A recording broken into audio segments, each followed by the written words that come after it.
Just thinking about it, I did mention before that JD Vance is a Bengals fan, and um, he was the senator of Ohio. The running mate to Donald Trump is from Ohio. The current vice president is from Ohio, and I made the connection with JD Vance that if the GOP is in power and the current vice president is from Ohio, then we probably do see a team from Ohio win the championship, and that team is going to be the Cincinnati Bengals. Now, the Bengals Super Bowl window, in my view, the range is going to be from Super Bowl 60 to Super Bowl 62. So that's what's called a range, is a certain time period where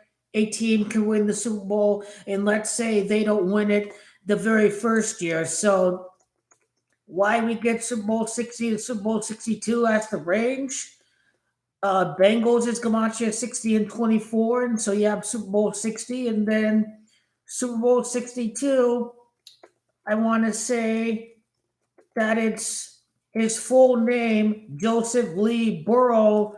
That's Gematria 62. Now, when we look at this paradigm, so really there's two things going on with the top two contenders to win the AFC.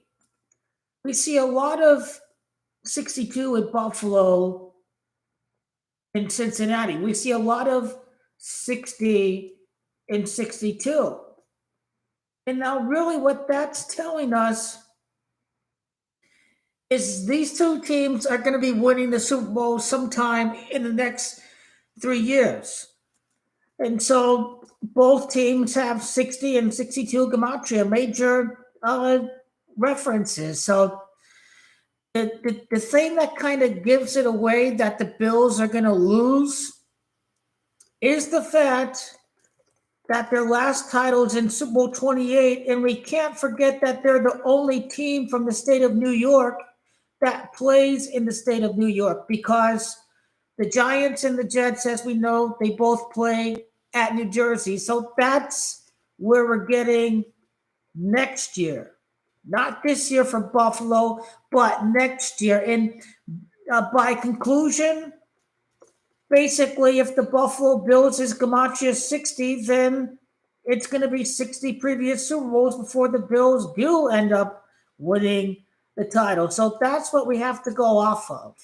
We have to go off of the 33 Gematria, connecting that to the Bills' last Super Bowl appearance. And let's not forget that LA in reverse is 14, and then Buffalo it improves to 1-4 in the Super Bowl. But in my multi-future parlay hedge, though, I'm going to tell you that I'm still going to do a series of bets for Buffalo, because it is a good idea, just in case if they do win Super Bowl 60. There is the Gematria of Buffalo is Gematria of Santa Clara, but then we just have to ignore the Santa Clara Gematria, and we have to go off of year Gematria. So Buffalo wins in year 27 instead of winning at Santa Clara. So that's basically my take on Buffalo. They're one of the contenders, but ultimately I'm looking at the 33. And when we break down Pegula's Gematria 62, ultimately for me, what it means is that the Bills are defending champions entering the year of Super Bowl 62. And I imagine the ticket prices, the demand to see the Bills win the championship, I think when the Bills do win the title, I think they'll be a number one seed. And everyone's just wondering, are the Bills going to choke it? Are they going to choke it? Or do the old memories of disappointment go away? And it's about building new memories in a new stadium, this time championship memories. But as far as JD Vance goes, don't forget that he started out at a Silicon Valley, he got together with Peter Thiel.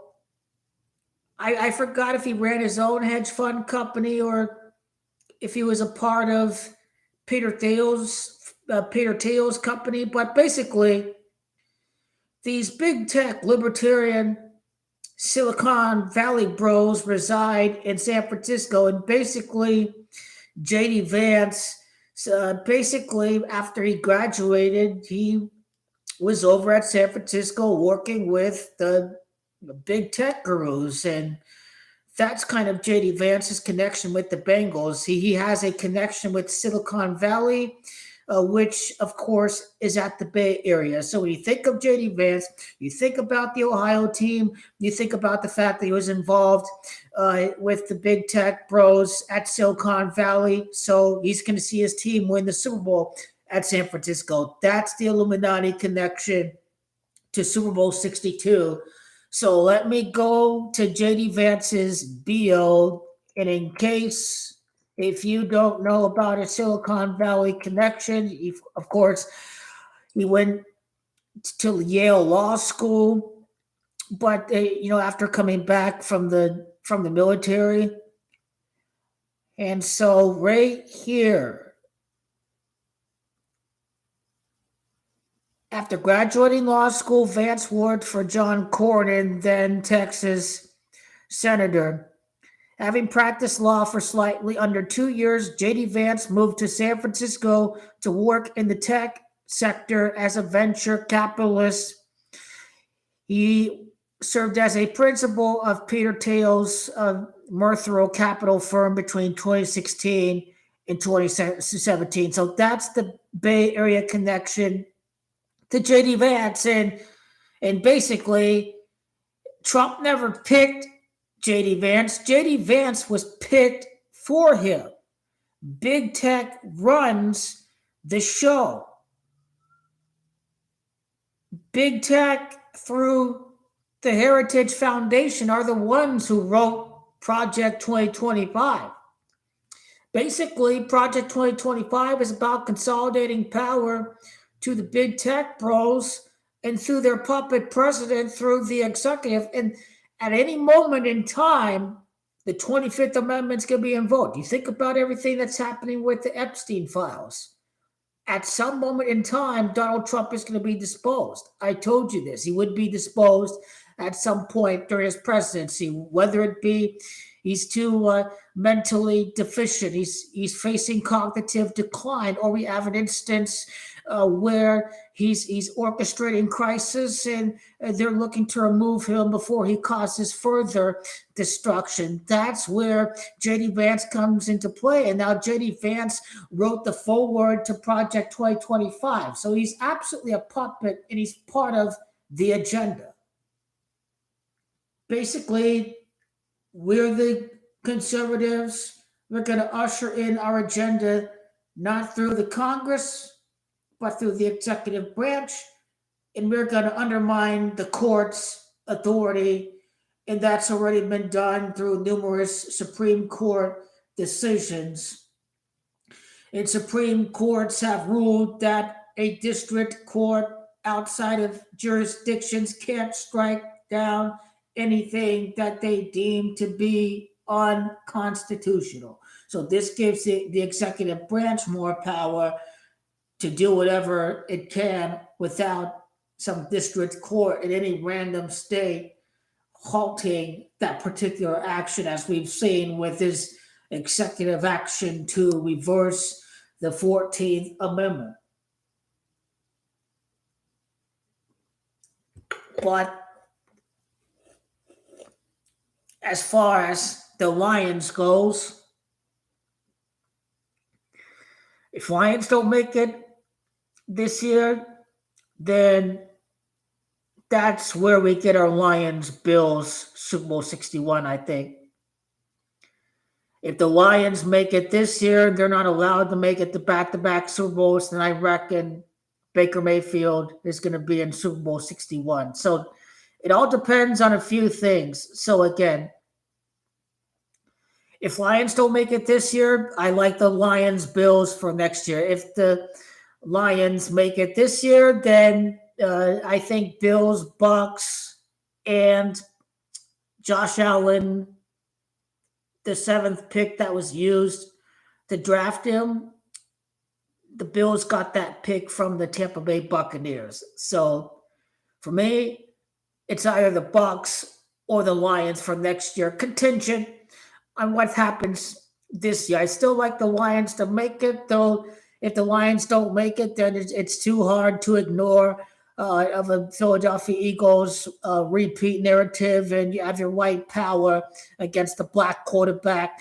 I think Joe Burrow, and as white a white person of Northern European descent is going to represent white power in Donald Trump. So we have a few white power symbolic storylines in the basketball and football hemispheres. For basketball, it's the fact that two of the big three of the Lakers is Austin Reeves and Luka Doncic, and a few others like Jake LaRavia, for example, and the guy from the Mavs, Maxi Kleber. So already we see some white nationalist Donald Trump symbolism storylines for this upcoming sports year. So definitely see it for the NBA, for the NFL. I see it with the Bengals. A Subway Cookie says Baker may be in the Super Bowl 13-1. So yeah, if Mike Evans equals LA 31 is 13, his number's 13, then totally if the Lions make it this year, then I'm totally going to be all over Baker Mayfield for Super Bowl 61. So if Baker's number 6, then it's 6 years after Tom Brady's Super Bowl victory that Baker Mayfield's going to play in the Super Bowl. Let's not forget the Cleveland connection, that the Rams originated from Cleveland and the Bucks got Baker Mayfield from Cleveland, and he did play with the Rams before he went to, I think, the Carolina Panthers. I forgot which team he came from. Did the Panthers release him and he joined the Rams, or the Rams got rid of him? He played with Carolina. But anyways, that's kind of the Cleveland connection with Baker Mayfield. Is the Cleveland Rams originated from LA. They moved to LA, then to St. Louis, then to LA, and because the Super Bowl host has Cleveland origins, then Baker Mayfield began his career in Cleveland. He's got to make it to a Super Bowl.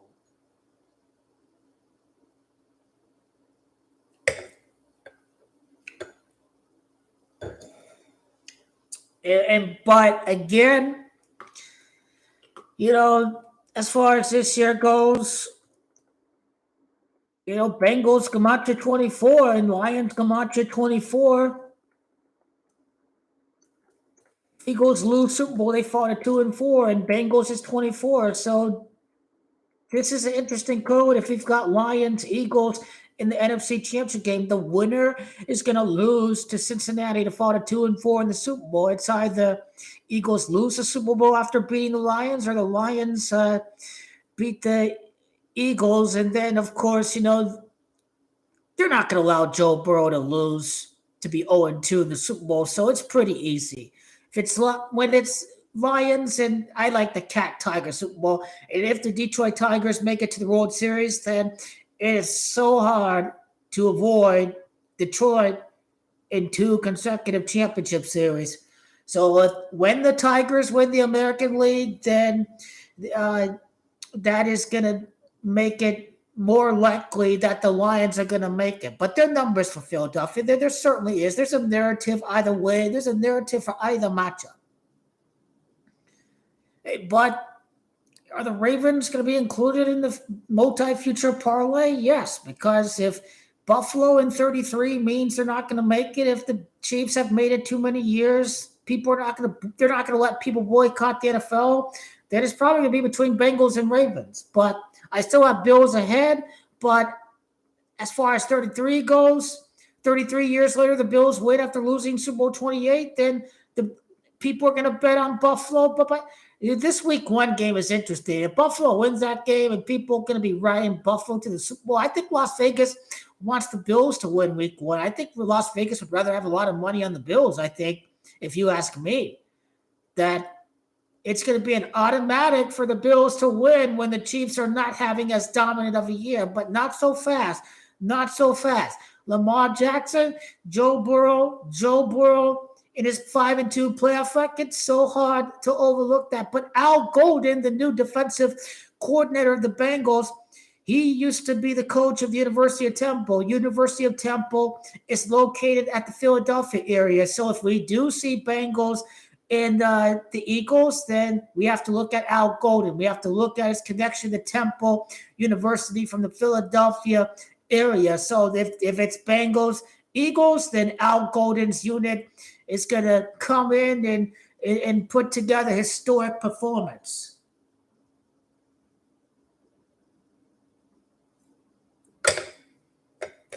But Lamar's never going to be that guy.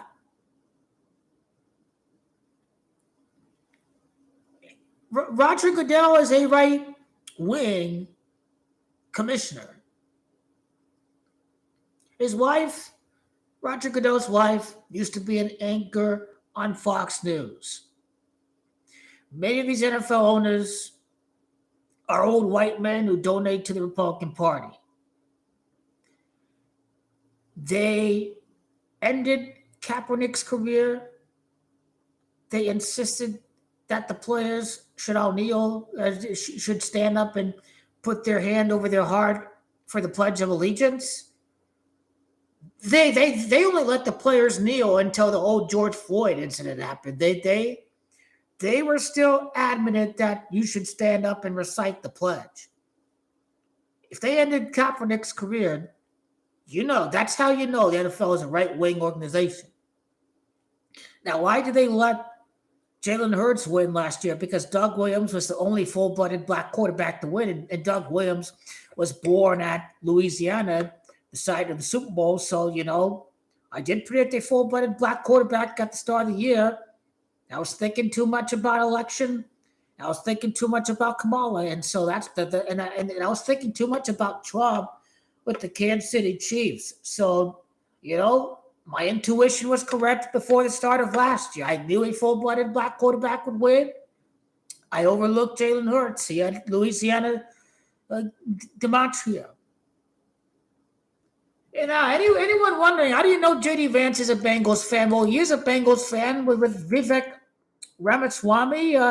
Him and Vance watched Bengal games at the bar during their time in law school. So, again, here is the article.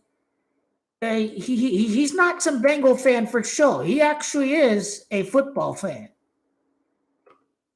He actually did watch the games before he became a politician. You know how some of these politicians, they pretend to follow a certain team. Like when Hillary Clinton, when she moved to New York, whatever, she had on a Yankee hat, whatever, then, she was all about the Cubs in 2016. So, she ain't a real Yankee fan. These politicians, they like to, cater with the sports teams, but that's not the case for J.D. Vance. That's not the case for him.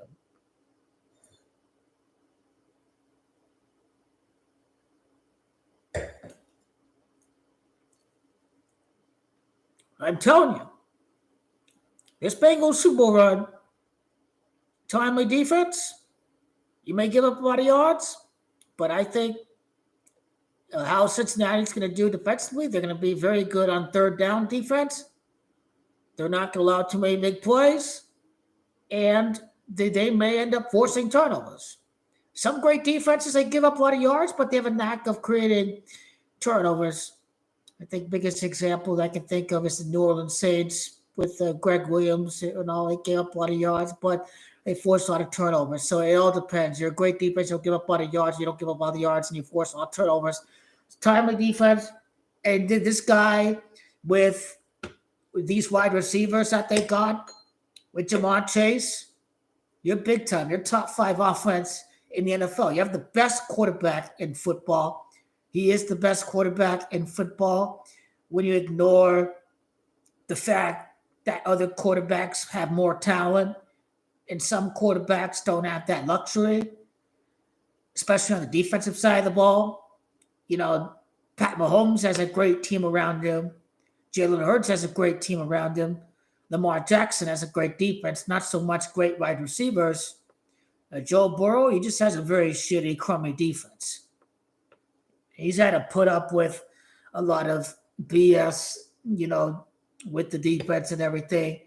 But Joe Burrow, they don't want to dent his playoff record. That's why they had the Bengals miss the playoffs the last couple of years, because they want to keep that playoff record, that win percent, super high, 5-2 instead of 5-4. Because the narrative is Joe Burrow is a winner come January, February. He's the guy that beat Josh Allen. He beat Patrick Mahomes in January. Joe Burrow is that guy. Every deluded Lamar Jackson supporter, he's a great highlight reel in the regular season, but he has better teams, and he's not better than Joe Burrow. Cincinnati's a bad organization. Baltimore was a winning organization before they even got Lamar Jackson. They had lots of success with John Harbaugh before they got Lamar Jackson. I tell every Lamar fan out there, he's had no quality wins over elite quarterbacks in the playoffs. Because who did he beat? He beat Ryan Tannehill. He beat a rookie quarterback on the Houston Texans, C.J. Stroud. And then who else did Lamar beat for that third playoff win? He's got 3 playoff wins. He's 3-5. What was the third playoff win? We know he's 0-2 against Josh Allen. We know he's never beaten Burrow in the playoffs. We know he's never beaten Patrick Mahomes in the playoffs. So Lamar Jackson, he is simply what he is, like Tony Romo. He just doesn't get it done. He's that type of character. He's a Tony Romo character. He simply doesn't get it done. He's that kind of character. Lamar Jackson's the psyop character. He's the regular season player. You bet on him because of what he does against the weakest of teams. But in a playoff game, Lamar has proven to fail. It wasn't all his fault with Mark Andrews last year. I'd be fair with it. But these 2 costly turnovers, that fumble, that interception, that does make a difference. Lamar in Baltimore is in on the rigging because they only had 16 carries with the best rushing attack against Kansas City. Only 16 total carries throughout the duration of 4 quarters against Kansas City. Because if it wasn't rigged, it was pure sport. Ravens had 30 carries against Kansas City, but the NFL wanted Kansas City in Super Bowl 57, so the Ravens sold. They purposely didn't even have 20 carries in total for the entire duration of the game.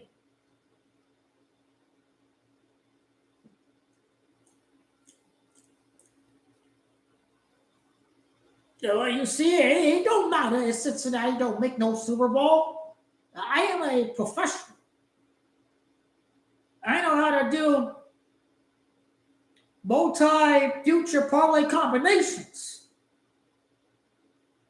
You don't write all your eggs in the basket for one football team to win the Super Bowl, man. Do the AFC, do the NFC, do the multiple teams to win the NFC, do multiple teams to win the NFC, do the multiple teams to win the Super Bowl. That's how you go get about it.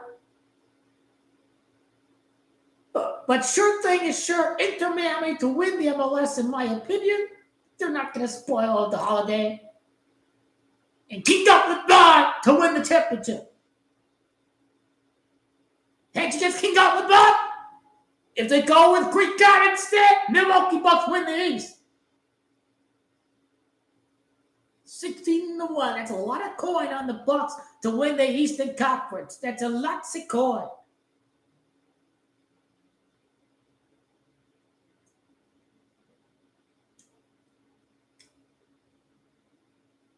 There we go.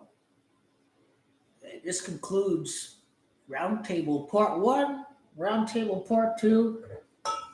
No Bradley Beal. Lakers dodged the bullet. Lakers truly dodged one. Be back from the break. 30 seconds.